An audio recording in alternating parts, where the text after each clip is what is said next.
मैं उन लोगों में से हूँ जो किसी भी म्यूज़ियम में जाकर या किसी भी एग्ज़िबिशन पे जाकर ना सबसे पहली चीज़ ये सोचती है कि ले, ये तो मैं भी कर सकती थी, इसमें क्या इतनी ख़ास बात है? आई मीन उसको ज़रा गौर से देखें तो वो सिर्फ़ चंद पेंट्स की छींटे ही तो हैं, तो ये तो मैं भी कर सकती हूँ, इसमें कौन-सी इतनी बड़ी बात है? लेकिन इस इंसान ने जो ये सब कुछ कर लिया है, इसको ऑडियंस भी मिल गई है, इसको इतना अरूज भी मिल गया है, इसको शायद पैसे भी मिले हैं और कनेक्शंस भी मिले हैं, all of that. I mean क्यों? कैसे? एंड देन मुझे इस बात का जवाब मिल गया। फ़र्क क्या है? फ़र्क सिर्फ़ इतना है कि तंज़ीला तुम इस वक़्त सिर्फ़ सोच रही हो कि तुम ये कर सकती हो और इस बंदे ने असल में जाके एक्चुअली कर दिया है। तो या आई मीन समझदार को कहते हैं इशारा ही काफ़ी है। This that is the difference is कि हम अभी तक सोच ही रहे होते हैं और कुछ लोग जाके कर लेते हैं और जब उनको कामयाबी हासिल होती है तो हम कहते हैं ये कैसे हो गया? वेल फ़र्क बहुत वाज़िया है। आज मैं एक किताब के बारे में बात करना चाहूँगी। ये है 100 years of solitude by Gabriel Garcia. अब मुझे 6 महीने लगे हैं इस बुक को ख़त्म करने में, तो मेरा हक़ है कि मैं इसके बारे में बात करूँ और आप सबको बताऊँ कि मैंने क्या सीखा, क्या नहीं सीखा, ऑल ऑफ़ दैट। लेकिन ये एक बुक रिव्यू नहीं है, ये सिर्फ़ मेरे ख़्यालात हैं इस किताब को पढ़ने के बाद।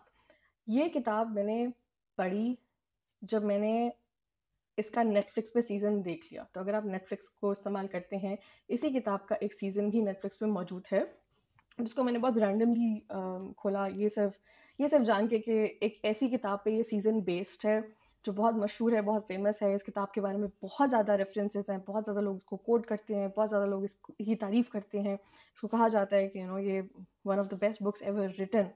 सो कंसिडरिंग दैट मैंने नेटफ्लिक्स को ऑन किया और मैं अपनी एंटरटेनमेंट को लेके बहुत पर्टिकुलर हूँ कि अगर मैं लॉन्ग टर्म किसी चीज़ को देखने लगी हूँ, it has to be worth it. Season तो मैंने देख लिया लेकिन उसके बाद मेरा दिल नहीं माना। आई वाज़ लाइक नहीं, इन कैरेक्टर्स में और ज़्यादा गहराई है। देयर इज़ मच मोर जो इस कहानी में है और वो मुझे जानना है। और मेरा एक और ईमान भी है कि कभी-कभी ना हम किसी भी चीज़ को चूज़ नहीं करते हैं, हमको चूज़ किया जाता है। किताबें हमें चूज़ करती हैं कि हमारी दुनिया में आएँ, हमारे मेहमान बनें, हम आपको कुछ मज़ेदार बातें बताएँगे, हम आपको कुछ इनसाइट देंगे, फिर आप वो इनसाइट लेके अपनी बाकी की ज़िंदगी में जाके उसको अप्लाई कर सकते हैं। तो ये मेरा मानना है और कभी-कभी मैं इस बिलीफ को रेस्टोरेंट के मेन्यू तक पे अप्लाई कर देती हूँ। क्योंकि मुझे लगता है कि इतनी सारी वैरायटी में से इट्स वेरी डिफ़िकल्ट कि अगर आप एक चीज़ सेलेक्ट करें, तो मुझे लगता है कि इसने मुझे सेलेक्ट किया है। तो फिर मुझे और भी मज़ा आता है और भी खुशी होती है और भी ज़्यादा मेहमान-नवाज़ी फ़ील होती है। सो ये किताब मुझे लगता है इसने मुझे सेलेक्ट किया जब मैंने सीज़न देख लिया, उन्होंने कहा यू नो व्हाट तंज़ीला, आपने तो हमारा सीज़न देख लिया है, आएँ ज़रा हम आपको अपनी दुनिया में लेके जाएँ। फटाफट मैं ऑनलाइन गई, पाकिस्तान में आप किताबें आराम से घर मँगवा सकते हैं और मैंने ये किताब ऑनलाइन ऑर्डर की और ये मुझे 2-3 दिन तक मिल भी गई और अप्रैल में मैंने इसको पढ़ना शुरू किया। अब जिन लोगों को लग रहा है कि बहुत बड़ी किताब है, नहीं पढ़ी जाएगी, ऑल ऑफ दैट, उनको बिल्कुल सही लग रहा है। ये बहुत बड़ी एक किताब है, बहुत डेंस किताब है और बहुत बड़ी कमिटमेंट चाहिए अगर आपको वाक़ई में खुद से प्यार है, अगर आपको लगता है कि आप ज़िंदगी में कमिट कर सकते हैं किसी ऐसी चीज़ के साथ जो आपकी ज़िंदगी में गहराई लेकर आएगी and it will benefit you. Today और tomorrow it will benefit you, ये तो आप लिख के अपने साथ कहीं पे रख लें, तभी आप कमिट करें खुद को ऐसी किताब पढ़ने के लिए, ठीक है? लेकिन आप एन्जॉय करेंगे। मेरे साथ अच्छा ये हुआ कि क्योंकि मैंने सीज़न ऑलरेडी नेटफ्लिक्स पे देख लिया था, तो जब मैंने किताब को खोला, तो उसके कैरेक्टर्स के साथ कनेक्ट करने में मुझे कोई मसला नहीं हुआ क्योंकि ऑलरेडी उन कैरेक्टर्स की शक्लें मेरे ज़हन में थी। तो तब किताब खोल के मुझे एग्ज़ैक्टली पता था, अच्छा ये वो वाले अंकल हैं, ये वो वाली आंटी हैं, अच्छा, अच्छा, वेरी गुड, वेरी गुड। लेकिन मज़े की बात ये है कि नेटफ्लिक्स पे जो सीज़न है, वो ज़्यादा से ज़्यादा किताब के पहले 50 पेजेज़ होगा और ये 400 पेजेज़ की किताब है, सही? तो फिर आफ्टर अ व्हाइल आपका वो जो कम्फर्ट ज़ोन है कि सीज़न से आप अपनी इन्फॉर्मेशन पुल इन करके सेंस बना रहे हैं ना, वो निकल जाता है and then it's just you. ऐसे टाइम पे ऐसे टाइम पे ऐसे टाइम पे you just have to be sure कि you have come so far, there is more to it. तो कहानी को आप कंटिन्यू रखें, हाथ में पेन रखें, पेंसिल रखें, पेन ना रखें, पेंसिल रखें एंड जस्ट अंडरलाइन एनीथिंग जो आपको अच्छा लगे, ताकि आपको लगे कि आप किताब के साथ बातचीत कर रहे हैं, सिर्फ पढ़ नहीं रहे हैं। और ये मुझे पूरा सिलसिला बहुत अच्छा लगता है क्योंकि मुझे लगता है चंद पेजेस पढ़ने के बाद कि मैंने गुफ्तगू की है। It's a back and fourth और ये उन लोगों के लिए भी बहुत अच्छा है जिनको बहुत ज़्यादा तन्हाई है ज़िंदगी में, किताबों से बातें करें, किताबें भी आपसे बातें करती है। सो किताब के ऊपर तो हम लोग ज़रा थोड़ी देर में आते हैं कि किताब किस चीज़ के बारे में है और उसको क्यों पढ़ना चाहिए और मैंने पढ़ा तो मुझे ऐसा क्या लगा। लेकिन उससे पहले मैं आपको बताना चाहूँगी, जो पहली बात मैं कर रही थी कि जिस चीज़ ने मुझे सबसे ज़्यादा इंस्पायर किया है इस किताब को लेकर, वो बेसिकली किताब में है ही नहीं। एग्ज़ैक्टली, मैं एक्सप्लेन करती हूँ। बेसिकली इस किताब की जो कंसेप्शन है वो सबसे ज़्यादा इंस्पायरिंग पार्ट है। सो तकरीबन कोई 1965 में गेब्रियल गार्सिया, ये इन्फॉर्मेशन ऑनलाइन भी मौजूद है, एक वेकेशन पे थे अपनी फैमिली के साथ ना। वो एक राइटर ही थे, लेकिन ड्राइव करते हुए उनको इस कहानी की, इस नॉवल की जो पहली लाइन है सिर्फ वो जेन में आई, दैट्स इट। सिर्फ पहली लाइन आई, कोई प्लॉट नहीं आया, कोई एंडिंग नहीं आई, कोई ट्विस्टेड बातें कि अच्छा किताब में ये हो तो ये किताब हिट हो जाएगी, all of that, nothing of that sort, सिर्फ पहली लाइन। और उसी वक्त उस बंदे ने गाड़ी आई थिंक हैंड ओवर की अपनी वाइफ को और कहा यू नो व्हाट, हम लोग वापस घर जा रहे हैं and have to sit and work, और फिर कुछ महीने लगाकर इस किताब को कंप्लीट किया। इस किताब ने बाद में क्या जलवे दिखाए वो तो हम सबको पता है, आपको ये सब इन्फॉर्मेशन मिलेगी कि ये कितनी ज़्यादा सेलिब्रेटेड किताब है, ये राइटर कितना सेलिब्रेटेड है, और फिर आज तक लोग इसको पढ़ रहे हैं, इस पर सीजन्स बन रहे हैं, ऑल ऑफ दैट। इसकी जो पावर थी वो हमने देख ली। लेकिन आप मेरे साथ चलें उस लम्हे पे जब इस राइटर को ये आइडिया आया, और उसने क्या किया। उसने तो नहीं कहा कि नहीं नहीं यार मैं वेकेशन पे हूँ इस वक्त, I need to focus on where I am, अपनी फैमिली के साथ, of God sake I can't think about writing, या अपनी कोई डायरी निकाल के उसमें नोट डाउन कर लिया, जो अक्सर मैं करती हूँ कि मैंने पूरी दुनिया ट्रैवल करके इतने सारे नोट्स इकट्ठे कर लिए हैं, लेकिन उन पर अमल नहीं किया कि मैं किस किस्म का प्रोजेक्ट उसे क्रिएट करूँ, चाहे मैं कोई वीडियो बनाऊँ या ब्लॉग लिखूँ या रील लिखूँ, या वो कहानियाँ जिन्होंने मुझे इतना अफेक्ट किया उनको मैं दुनिया तक लेकर आऊँ अपने प्लेटफॉर्म के थ्रू। ऐसा मैंने नहीं किया, लेकिन इस बंदे ने एक लाइन पकड़ के उसके इर्द गिर्द एक ऐसी दुनिया बनाई, इतना बड़ा यूनिवर्स क्रिएट किया जिसके बारे में आज तक लोग बात कर रहे हैं। तो मैं आपसे और खुद से, दोनों से सवाल करना चाहूँगी कि दिन में कितनी दफ़ा ऐसा होता है कि हमको आइडियाज़ आते हैं, किसी भी मसले का सलूशन आता है, हमें हमारी नज़र के सामने कोई कहानी आ जाती है, कोई किरदार आ जाते हैं, हम सोचते हैं यार इस पर ऐसा अगर कुछ लिखा होता तो कितना अच्छा होता, या कोई पोइम आती है या कोई गाना आता है, एनीथिंग, कोई धुन आ जाती है क्रिएटिवली, और हम उसको रद्द कर देते हैं। हम कहते हैं नहीं, यू नो व्हाट, मेरी एक 9 to 5 जॉब है, मेरे घर वाले हैं, मेरा ऑलरेडी काम है, मैं फोकस्ड हूँ इस चीज़ पे, इसलिए इसको मैं तवज्जो नहीं दूंगा या दूंगी। Well I think Gabriel Garcia की ये जो बात है, जिस तरह से किताब लिखी, it's remarkable in the sense कि हमको वो एक पहला इशारा चाहिए होता है, लेकिन एक और चीज़ जो हमको चाहिए होती है वो है करेज, वो जो जज्बा है हमारे अंदर, जो हिम्मत है कि उस लाइन को पकड़ें, फिर करेज को लें। करेज एक मुझे सही वर्ड लगता है इंग्लिश में, मुझे एक्जैक्टली इसकी उर्दू ट्रांसलेशन नहीं आ रही है इस वक्त, लेकिन आई वुड से हिम्मत। हिम्मत हिम्मत बेसिकली क्यों चाहिए होती है? रिस्क लेने के लिए चाहिए होती है, वरना हिम्मत क्यों चाहिए होगी? सुबह उठ के अंडा खाने के लिए कोई हिम्मत नहीं चाहिए होती, उसे पका के खा लेना, राइट? लेकिन कोई ऐसी चीज़ करना जिसमें रिस्क है, आपको पता है कि आपका आपका शायद नुकसान होगा, या वक्त का ज़्या होगा, या पैसे का ज़्या होगा, या आपकी एनर्जी का ज़्या होगा, that is a risk, right? उसको लेने के लिए, उसको करने के लिए आपको करेज चाहिए। लेकिन यहाँ पे क्या हो रहा है कि यहाँ पे आपके पास एक इशारा है, कुछ है आपके हाथ में, उसको आप मिक्स करके कुछ बना सकते हैं। मैं आप सबसे ये कहना चाहूँगी कि इस वक्त मैं इस फेज़ से तो बाहर आ गई हूँ, और मैंने तो ये कसम उठा ली है कि अगर मेरे ज़हन में कोई आइडिया आ रहा है तो वो बेसिकली एक मेहमान है, और वो दस्तक दे रहा है मेरे ज़हन की वर्कशॉप पे कि मैं आपका मेहमान बनना चाहता हूँ, and I am here to give you something, so work with me, sit down with it. हाँ, अगर आप किसी क्रिएटिव प्रोजेक्ट पे काम कर रहे हैं एंड वो नहीं काम कर रहा, वो नहीं चल रहा, लेकिन आपने उसको अपना 100% एक बार दिए, and if then also it did not work, then वो प्रोसेस था आपका लर्निंग ग्राउंड, वो प्रोडक्ट कुछ नहीं था आपके लिए, फिर आप उसको रद्द करके आगे जा सकते हैं। लेकिन अगर हमने दरवाजे ही नहीं खोला, आई थिंक ये थोड़ी सी गलत बात है। और ये चूँकि मैंने अपनी ज़िंदगी में एक्सपीरियंस किया, मैंने रियलाइज़ कि मैंने कितना मिस आउट किया है इन आइडियाज़ को, मैंने बिल्कुल भी घास नहीं डाली, अच्छा नहीं किया।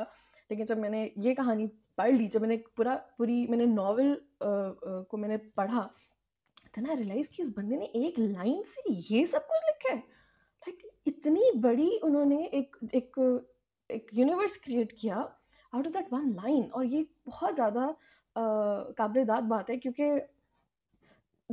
Anybody can do this, to be honest. ऐसा नहीं है कि ये लोग कोई फरिश्ते हैं और ये खुदाई एक एक एक डिफरेंट रिश्ता रखते हैं अल्लाह से, या इनका कोई और ही मामला है, ऐसा नहीं है। ये मेरे और आप जैसे ही लोग हैं। एक सबसे पहले तो ये बात अपने ज़हन में बिठाएँ कि ये हम जैसे ही लोग हैं जिनको ये आइडियाज़ आते हैं और वो उन पे अमल करते हैं, और उन पर हमें सिर्फ फ़र्क इतना है कि हम नहीं करते, क्योंकि हम खुद को इतने रीज़न्स देते हैं कि ये नहीं करना, वो नहीं करना, ऑल ऑफ दैट। मैं खुद को हज़ार रीज़न्स दे सकती हूँ why I should not do something. मैं कह सकती हूँ तुमसे तुम्हारी डिसेबिलिटी है, कोई तुम्हारा क्यों लिखा पढ़ेगा, चैरिटी की निगाह से देखेगा, नहीं तंजीला ये इसको कौन पढ़ेगा, ये आजकल नहीं, आजकल तो फहाश चीज़ें चलती हैं, तो तुम ये ऐसा कुछ मत लिखो क्योंकि इसमें फहाशी तो नहीं होगी, तो कोई पढ़ेगा नहीं, कोई देखेगा नहीं। कुछ किसी को समझ नहीं आएगी। और डिसेबिलिटी, क्योंकि तुम डिसेबल्ड हो तो सिर्फ वो लोग आएंगे जो चैरिटेबल माइंडसेट रखते हैं, ये सब बातें। और भी हज़ार करोड़ों रीजंस हैं जो मैं खुद को देती हूँ कुछ ना करने के लिए, लेकिन अब मैं उसको चेंज कर रही हूँ। जो कि मैं चेंज कर रही हूँ, मैं आपको भी दावत दूंगी कि आप भी इन चीज़ों पे गौर करें। सो अब थोड़ी सी बुक के बारे में बात करते हैं। सो बेसिकली बुक, पूरी किताब बेस्ड है एक ऐसी फैमिली पे जो पहले से मियाँ बीवी थे, और जिस टाइम पे वो मियाँ बीवी थे, they actually picked up their stuff, और उन्होंने डिसाइड किया, उनके पास कुछ वजूहत थी कि वो जाके कहीं और अपना बसेरा कर लें। और एक वीरान सी जगह पर जाके उन्होंने डिसाइड किया कि अब वो वहीं पर ही रहेंगे। वो जगह फिर बड़ी होते होते मकांडो बन गई, एक शहर जो कि बेसिकली स्पेन में मौजूद है। ये शहर असल में कहीं पे नहीं है, क्योंकि यस मैंने चेक किया था, क्योंकि अगर आप एक डेस्टिनेशन के बारे में पढ़ रहे हैं तो अगला स्टेप तो यही है कि अपना बोरिया बिस्तरा उठा के जाके उसको विजिट करें, लेकिन ऐसी कोई निशानी कहीं पे नहीं है कि असल में शहर कहाँ पर है। लेकिन ये जोड़ा अकेला नहीं था, इनके साथ और लोग भी थे, और फिर मिल के उन्होंने ये शहर आबाद किया। अब ड्यूरिंग दैट टाइम पीरियड, कहने को तो 100 ईयर्स है, लेकिन नहीं, कहानी 100 ईयर्स से भी ज़्यादा आगे जाती है। एंड इट टेल्स यू कि एक शहर कैसे आबाद होता है। अब हम कहानियों में किरदारों के बारे में तो पढ़ते हैं, इंटरपर्सनल रिलेशनशिप्स के बारे में पढ़ते हैं, लोगों के अपने बड़े ड्रामे होते हैं, लव स्टोरीज़ के बारे में पढ़ते हैं, फिर एक सिविल वॉर भी होती है। ये सब चीज़ें ज़िंदगी का हिस्सा हैं, हिस्ट्री का हिस्सा हैं, इंसानी तजर्बे का हिस्सा हैं। बीमारियाँ, death, life, berthing, all of that. लेकिन एक शहर कैसे ग्रो कर रहा है और उसका क्या एक लाइफ टाइम की जर्नी उसकी क्या रही है, वो मैंने पहली दफ़ा इस किताब में पढ़ी। और आई किड यू नॉट, एकदम से डेस्टिनेशंस को लेकर, मुख्तलिफ जगहों को लेकर मेरा नज़रिया बहुत हद तक बदल गया, क्योंकि मुझे लगा कि वो इन इट सेल्फ ज़िंदा है, वो इन इट सेल्फ पर्सनैलिटी रखता है। हर शहर एक पर्सनैलिटी रखता है, और हम किसी भी शहर में जाएं, हमको जाके वो पर्सनैलिटी खोजनी चाहिए, समझनी चाहिए। और वो हम कर सकते हैं by talking to the local people, कि अगर आप किसी शहर में जाएं तो उन लोगों को खोजें जो वहाँ पे 100 से ज़्यादा रह रहे हैं और फैमिलीज़ रह रही हैं। उनके पास जो कहानियाँ होंगी वो आपको ना गूगल बता सकते हैं, ना चैट जीपीटी बता सकता है, वो आपको वही बता सकते हैं। और अगर आप उस हद तक ट्रैवल करके ये कहानियाँ जानने की कोशिश करेंगे, तो फिर आप मान सकते हैं कि आप एक ऐसे इंसान हैं जो ज़िंदगी में भी गहराई रखते हैं, गहराई सीखते हैं, गहराई को खोजते हैं। और ज़िंदगी बहुत मीनिंगफुल हो जाती है जब हम इन रॉ एक्सपीरियंसेस के साथ कनेक्ट करते हैं। वरना आजकल इस दुनिया में सुपरफिशियलिटी बहुत ज़्यादा है। कॉन्स्टेंटली हमको इंस्टाग्राम वैनिटी, सुपरफिशियलिटी, फेकनेस सिखा रहा है कि आप फेक हो जाएं। लेकिन अगर आप इस तरह के ख्यालात रखते होंगे ना, आप फेक हो ही नहीं सकते, क्योंकि आपको ज़िंदगी का असल अक्स समझ में आएगा, असल समझ में आएगा कि अच्छा इंसानी तजुर्बे क्या हैं, रियलिटी में हम रहेंगे। और फिर ऑफकोर्स रियलिटी में इंसान इन्जॉय ही करता है, क्योंकि वो सच होता है। सो इस किताब ने मुझे एक शहर के बारे में बताया। मैं स्पॉयलर्स नहीं देना चाहती, लेकिन मैं ये कहना चाहूँगी कि इसमें बहुत सारे ऐसे किरदार हैं, बल्कि कहा जाता है कि इस किताब में एक किरदार का नाम है ऑरेलियानो, और ये नाम के एटलीस्ट कोई 50 और लोग हैं, लेकिन आप मिक्सअप नहीं करते हैं, क्योंकि किताब लिखी ऐसे गई है। तो कमाल है राइटर का, किस तरह से उन्होंने कंसीव किया इस आइडिया को, उस पर अमल किया, and then the reward was also there. And the story line itself बहुत खूबसूरत तरीके से लिखी गई है। बहुत फास्ट है कहानी, बहुत स्लो नहीं है, बहुत तेज़ी तेज़ी से बदलती है। लेकिन अगर आप अच्छा सा एक सबसे पहले अपना टाइम सेट करें कि मुझे रीड करना है इतने पेजेस एवरी डे, या इतने मिनट के लिए रीड करना है, खुद को थोड़ा सा डिसिप्लिन करें, पेंसिल पकड़ें, अच्छी सी चाय बनाएं, बैठें एंड गो फॉर इट। आपको अपनी ज़िंदगी में चेंज नज़र आएगा। मुझे तो आ रहा है भाई, मुझे तो आ रहा है, और मैं उस चेंज को इन्जॉय कर रही हूँ, अब और लोगों के साथ शेयर कर रही हूँ। एंड अगर आप नए हैं टुवर्ड्स रीडिंग, तो मे बी आप कोई और किताब पहले रीड कर सकते हैं इस किताब को पढ़ने से पहले, क्योंकि ये थोड़ा सा आपका टाइम लेगी। इट टुक मी 6 months, और ऑन द गो जब जब मैंने ट्रैवल किया, I think I had this book with me. So मेरे पास बहुत सारे वो टाइम स्लॉट्स थे ड्यूरिंग फ्लाइट्स और एयरपोर्ट पे या गाड़ी में टू रीड। अगर आपका बिजी लाइफस्टाइल है तो आप ऑडियो बुक भी सुन सकते हैं। मैंने भी बहुत सारी ऑडियो बुक्स सुनी हैं, लेकिन क्या वो वही इफेक्ट देता है? नहीं। Audio book is great for self help books, but अगर आपने नॉवल पढ़ना है तो उसके लिए आप असल में एक paperback, not even e books भी मैंने बहुत पढ़ी हैं, the effect is not the same, क्योंकि this time what's happening is you can actually hold the book, you can feel the book, आपको फील होगा कि आप इसका हिस्सा हैं। और जब आप अंडरलाइन करेंगे तो वो एक्सपीरियंस ही अलग है। तो वो मेरा मशवरा होगा सबके लिए। आई होप आपको ये वीडियो अच्छी लगी, आपने कुछ ना कुछ सीखा इससे। और मैं कोशिश करूँगी कि चूँकि मुझे ज़िंदगी में बहुत सारे तजुर्बे हासिल हुए हैं, मैं और ज़्यादा आप सबके साथ शेयर करती हूँ, और ये जो यूट्यूब चैनल है इसको मैं ज़रा और पॉपुलेट करूँ। अच्छे खासे फॉलोअर्स हैं मेरे, बट इट्स टाइम कि हम उनको कुछ कंटेंट दें और कुछ सिखाएँ भी, एंटरटेन भी करें। चलें, thank you very much everyone, take care.